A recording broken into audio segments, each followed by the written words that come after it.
Показать себя и защитить честь службы. Во Владикавказе стартовала ежегодная спартакиада Управления Федеральной службы судебных приставов. В ней принимают участие команды наркоконтроля, МВД, таможни и судебных приставов. Такие турниры, безусловно, нужны. Хорошая физическая подготовка, умение среагировать вовремя, умение сработать вовремя, но при этом не выходить за рамки закона. Это, конечно, несомненно, это основные задачи, которые должен уметь и знать сотрудник правоохранительных органов.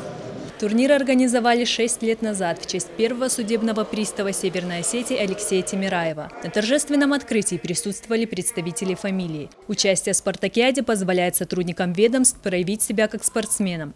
Руководитель службы федеральных приставов не отстает от своих подопечных. Сегодня Светлану Гацоеву наградили грамотой за заслуги в спорте. Эта спартакиада является для нас основным показателем нашей подготовленности.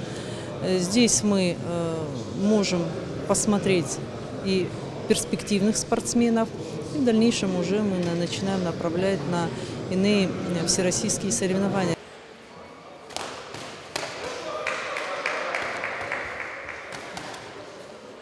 Соревнования будут проходить 2 дня. Участники поборются за звание лучших в комплексном единоборстве, служебном двоеборье, легкой атлетике и стрельбе из боевого оружия. Как рассказали организаторы, в следующем году спартакиаду постараются внести в календарь спортивных мероприятий республики. Мадина Сханова, Тимур Мазаев, Алан Гасанов, Осетия ТВ.